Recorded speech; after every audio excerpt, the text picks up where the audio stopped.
Just like the encampment, there's no one person so I have to talk to some other members.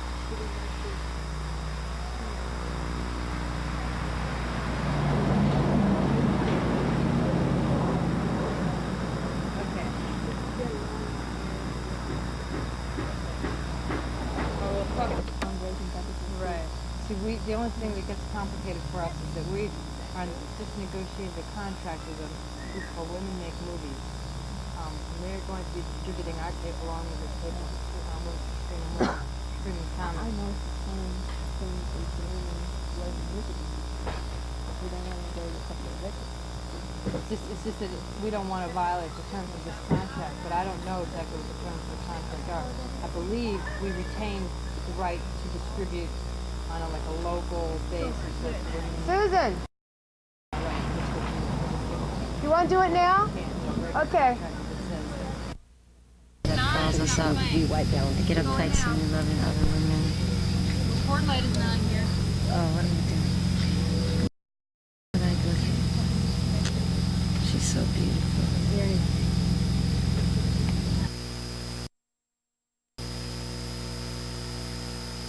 Hi. Hi, Doobie Wild. Hi, Pam. Are you glad to be back home? I'm home. I know I'm home. I'm glad I know I'm home.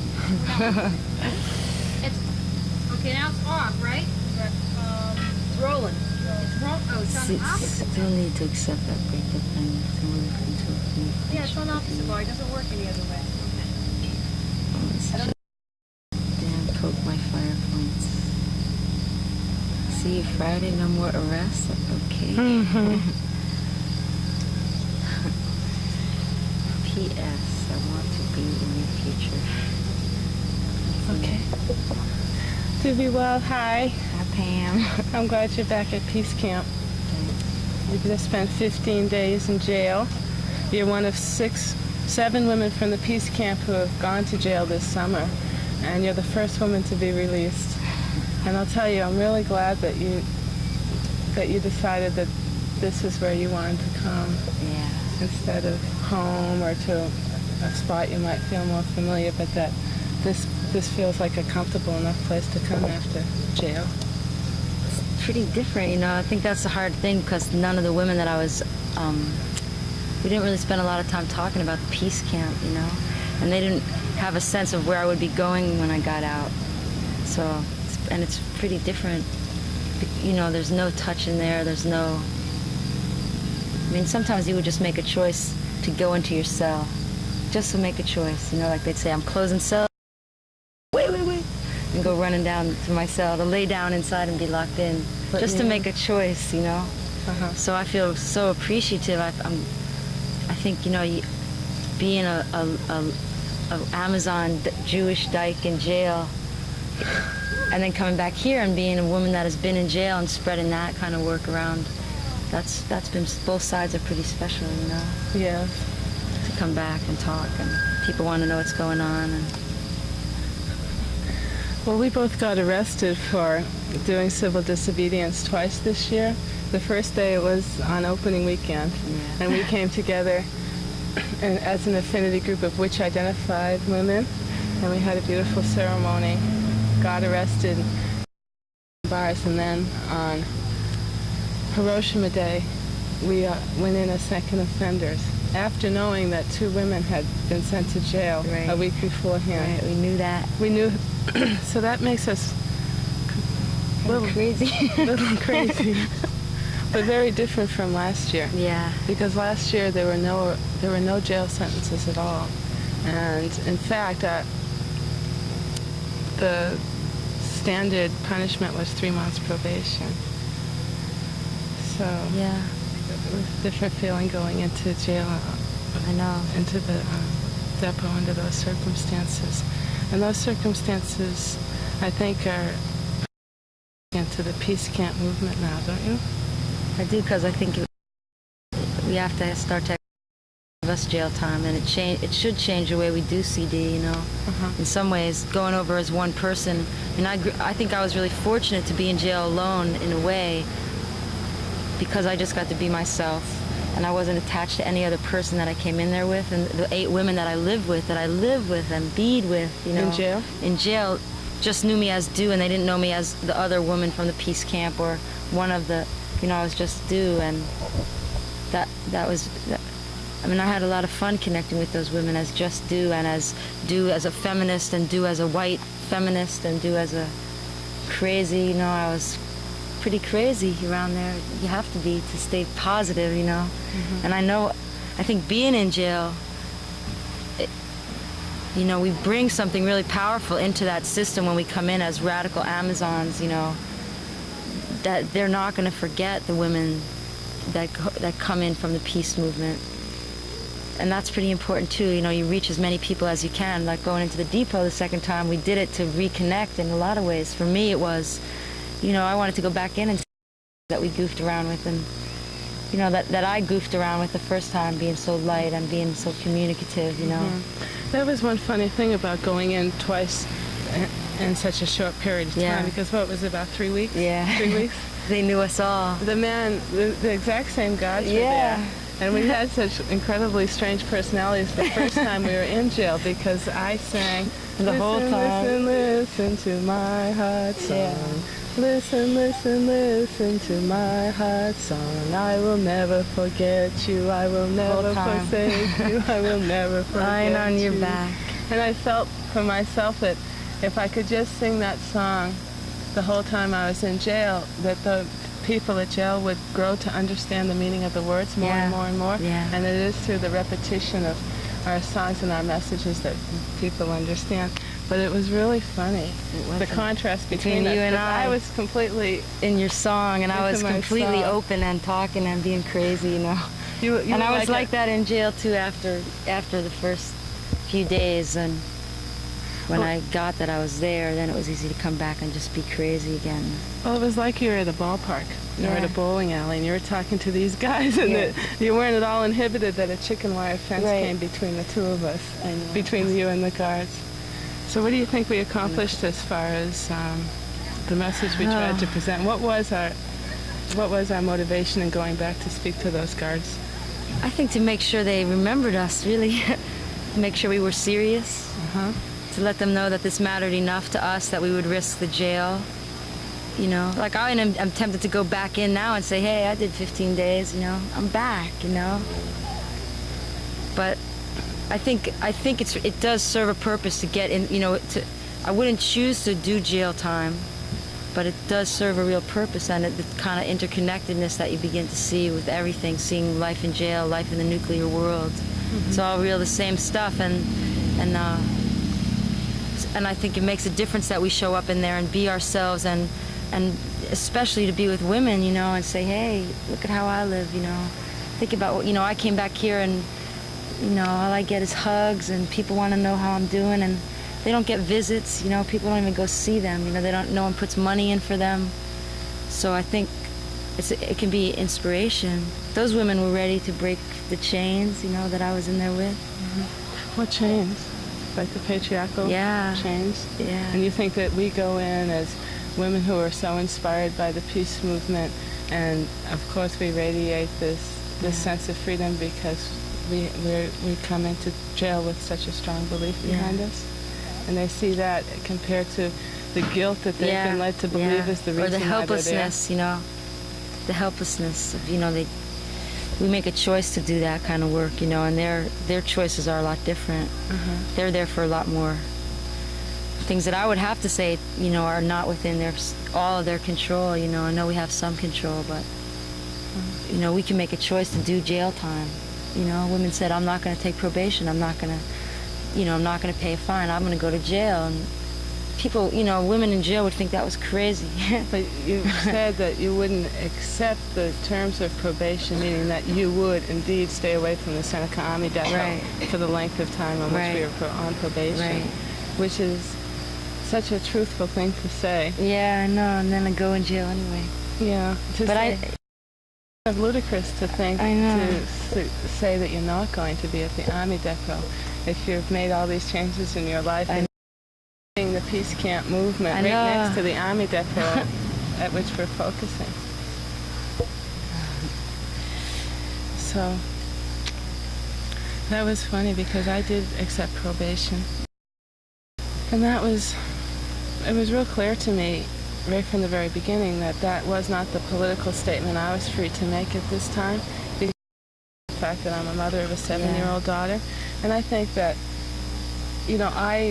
I'm not guilted out about that, because I think being in the peace movement as a mother is a very important political message, that mothers are separating themselves from their homes and their cities for peace. And we are going to live at this peace camp, and we are going to keep a vigil, a 24-hour vigil at the depot, which we've been doing for 13 months now, and that we are considered very serious people, and that I think that's a major message, that when we go in, that they see people who are they have the opportunity to see who you are, like what we did when we went in together that day. And even the second time when the 6 of us were on the cell, we sang all those lesbian songs and we held each other and we were dancing, and just, they need to be us, Right. Because if they would meet us, they would join us, and that's what's so hard. The deputies in jail make that choice to take that job, and at the same time I knew that they didn't want to be strip searching me, and they didn't want to be tearing my cell up looking for something, or it was like they might as well have just thrown the food in on the floor, instead of giving us trays. Sometimes we felt that way, it was like... It was an incredible experience for me to come and see you at jail, because you were in for about 10 days before I saw you. You only had a few more days to go. Right, it was a Saturday. And to walk into that jail, go through the processing that I had to go through in order to see you. I had to have identification. I had to take everything I owned off, anything that dangled like this, into a locker. And then we went into a separate room and we were searched before we were allowed into the waiting room. And walked into this area like a library setting, a U-shaped table setting, and with wall dividers between each visitor, and walking in, and there you were in the holding pen behind all this, like behind a glass door, and you're on top of the pen. You were standing on the pen like you were a monkey going. And then you came out in that polyester jumpsuit. It's good. I shook them up a lot, by being crazy and being happy and talking to them and jumping around in the cages and, just not letting them get to you, because they have so many ways to get to you in jail. One way they do it is to get you to fight among yourselves, How did they do it? Just by making, like when we got in, they gave us, the next day we got in, and that night they gave us... Who's we? You? Norma and I got sent to the same prison. 4 women went to jail and 2 went to Buffalo, and Norma and I went to Rochester. And so the day before was the day where they get any of the things that they can buy in this commissary, soap, and so we didn't have toothpaste, we didn't have soap, and so they gave us pillows. We were asking them for pillows, and this other woman had been in for 1 day before, and she's like saying, you're getting these, she starts screaming at the guards, they're getting pillows. I don't even have toothpaste. I've been here 2 days, and I don't even know what we were talking about. That's what's so incredible about prison. They just, the guards put you against each other. Like it was 2 white women coming in, and all of a sudden we get pillows, and we ask for what we want, and they give us some toothpaste the next day. And Barb's going, I've been in here 2 fucking days, and I don't get toothpaste. But if it was a black guard, maybe a black guard would give it to a black woman and not to a white woman. And if a white guard would do the same, a white woman. There was, I saw racism in a really whole sense for the first time. As a white woman, I finally caught the meaning of the fullness of that word, that it's color issue. It's not white and black. It's all color, I really experienced that being the only white person a lot, being, they knew I was a lesbian pretty much immediately, and I didn't have anything to hide about it. And even the guards knew I was gay, you know, but a lot of people are gay in jail or are gay while they're in jail, you know. But you couldn't have a relationship in this jail. There was no time, no space, no privacy. You couldn't even take a shit, you know, without a guard maybe could just be walking by on the catwalk while you're, you know, on your toilet. And there's a lot of humiliation, and that creates a lot of strain, and then you know, end up getting in a fight with somebody, and, you know, just goes like that. It's this perfect setup for us to drive each other crazy. And that's why I enjoyed yelling at the guards, you know, like staying focused on the issues, you know. Like when people would start fighting about what TV channel to turn on, I would be saying, you know, I would just bring the issue around to having to look at the TV through these bars. You know, the TV wasn't even in our space. It was through bars that we had to watch it, you know. What was amazing about it all is just the no second chance aspect of you being hauled into jail, and how the minute the judge said that you were going to have the 15 days, out comes the guard, and that's the end of you for 15 days. Yeah. And listening to you talk, you just jumped right, or dived right into a totally different culture. Yeah. And your experience is so different from my experience of having you in jail for 15 days, because you're talking about the women and the racism and living out the life of being in jail. And for me it was, oh, it's such a sharp contrast. Look at Doobie Wild in here, and what she wants for all of women and mankind, and here she is behind bars and treated like a real criminal. Little monkey, I get treated like a monkey. And you were treated like a real criminal for 15 whole days. Yeah. Knowing that you were being a victim. I know. That this is so ludicrous. It's so ludicrous. I did get the papers, and we saw an editorial about why we had to go to jail, why the law must be upheld at the Seneca Depot. But it was a positive editorial about, started out, you know, one can easily understand the raging frustration of the women of the peace encampment, you know, while fighting for, you know, end of nuclear armament. You know, they're getting thrown in jail for climbing fences. And they quoted Jane B. saying that about, you know, right now it's legal to blow the whole world up, and you're all upset because I climb a stupid fence, you know. And you said that you got the wrong criminal. I did. That's what I said to him. I said, I hope someday you sentence the right people, you know. Sentence the people that deserve to go to jail for this. But I'm really happy I'm home. It's amazing that the politics is so deeply embedded in the nuclear issue that we are being sent to jail over something that is just so totally wrong. It's crazy. It is.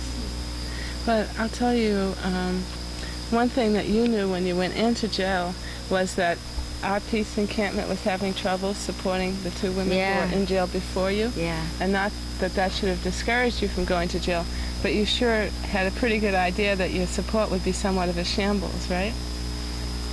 I don't think I really thought about going to jail until we were in the intermission of the court, and I got a real sense that, you know, he didn't like me, and that he was going to put me in jail. And I gave Twilight my car keys and my money, and I said, you know, if they do, you know, just send me a New York Times crossword puzzle, you know. And I didn't know if they'd move me. I was so lucky to stay in Rochester, you know. I know. I'd only be an hour away.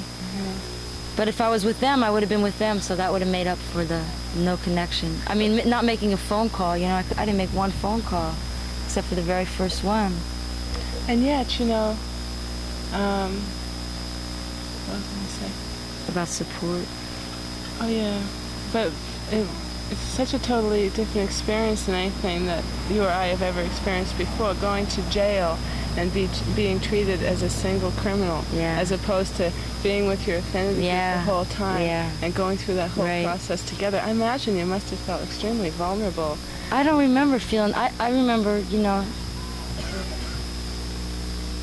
I mean, I was treated with a lot of respect by a lot of people, by a lot of the guards that were open to talking. I told them who I was. You know, everyone knew who I was.